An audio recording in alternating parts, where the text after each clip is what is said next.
Welcome, my name is Juanita. We are at the Reynolds Alberta Museum's Aviation Display Galleries. For those of you who aren't familiar with us, we started off with a man named Stan Reynolds.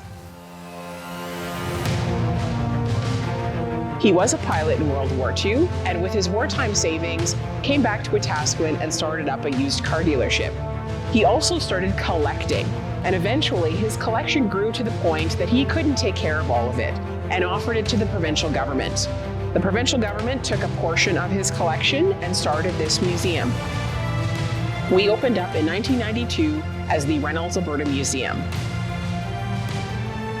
One of the items from Stan's collection was this 1942 Hawker Hurricane Mk-12. This was Britain's first modern fighter, and it proved to be a workhorse. It served in every theater of war and had a variety of missions, from regular fighter to seaplane to tank busting duties. So the Hawker Hurricane was vital in the early days of World War II. Many Canadians serving with the RAF became aces during the Battle of France and Operation Dynamo, the evacuation of forces from Dunkirk. Now, to supply these pilots with these new fang-dangled aircraft, Hawker contracted companies in both Canada and Australia to help build them. Ours was built at Cancar, Canada Car and Foundry Limited, in what is today Thunder Bay, Ontario. The production was overseen by an amazing woman named Elizabeth, or Elsie McGill. She's a member of Canada's Aviation Hall of Fame. She is also the first woman in the world to earn an aeronautical engineering degree.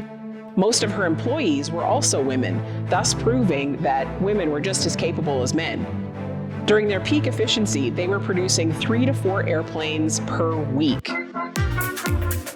Unfortunately, there's only about 13 of these Canadian builds left in the world, with 8 of them in flight-worthy condition, including ours.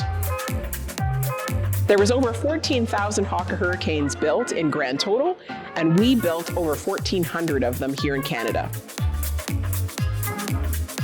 Here's a vintage photo of a bunch of these Canadian builds ready to head off to their posting at Patricia Bay, BC. Ours is the second one in. But just in case you were wondering what it was like to be one of these pilots, here's some footage of our cockpit. For size reference, I'm about 5'10", and I would be too tall to fit under the canopy. For its last mission in 1945, our Hawker Hurricane and 4 others were tasked with patrolling the prairie provinces for Japanese weapons. That's right, weapons sent over to North America from Japan. The Japanese had discovered the jet stream. Their plan was to build balloons with incendiary devices to crash land along the western coast, causing fires and destruction. This would divert money and manpower away from the war effort. 5 Hawker Hurricanes were tasked with patrolling Manitoba, Saskatchewan, and Alberta, hunting down those weapons. This was a secret second line of defense. So after this threat was extinguished, our Hawker Hurricane was sold off as surplus. It was bought by a Saskatchewan farmer, and that's where Stan found it. He purchased the airplane for $50, but couldn't find the wheels. Eventually, he did find them on a neighbor's field being used on a wagon. He ended up paying more for the wheels than he did for the rest of the aircraft.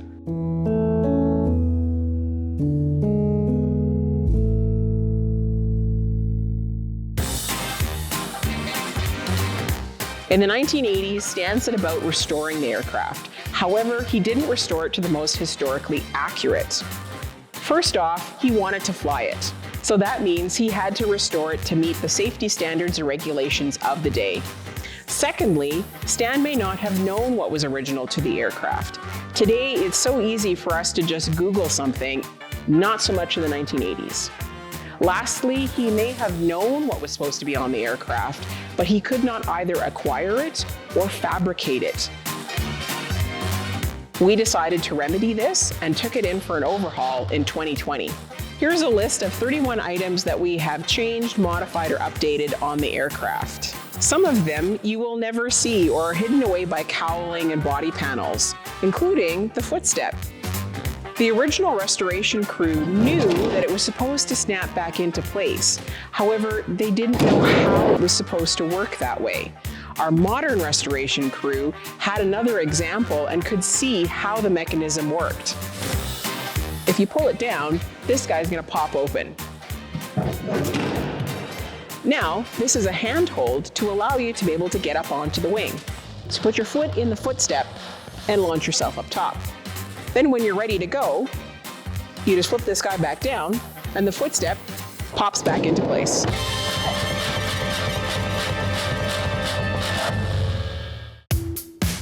Other items include the starboard landing light. The lens was originally cracked and was the incorrect color. They made a wooden form that was the exact size and shape of the finished product. They could then take plastic and using heat guns, form it over this wooden form so they had a lens that was the proper color, proper size, proper shape. Do you see that mirror up on the canopy? This is an example of where Stan knew that there was supposed to be a mirror there, but had no reference for its size or its shape, or how it was attached. Our modern day restoration crew found a posting of someone who had just finished selling one, and this post included all of the size and dimensions. Stan painted the underside a bright blue glossy paint. The blue was reminiscent of its wartime camouflage, but was highly visible. And the glossy paint allowed for easy cleanup. That way, if there was any oil or gas leaking out from the engine, it was easy to wipe away. But it wasn't historically accurate, so we restored it to this matte gray. The electric gun camera, we fabricated the bracket and installed the camera. We also installed the windscreen cleaning fluid reservoir here behind the cowling. It now is the correct size, shape, and has the correct stencil and wording on it. If nobody is going to see this, why would anybody go to this extreme to get the historical accuracy? I view museums like libraries. We are a source of information. We want this artifact to be able to tell future visitors and researchers all about the original designers, maintenance crew, pilots, and restoration crew. If you like this video, hit the like and subscribe button. And if you're ever in the area, come on down. We would love to show you the Hawker Hurricane.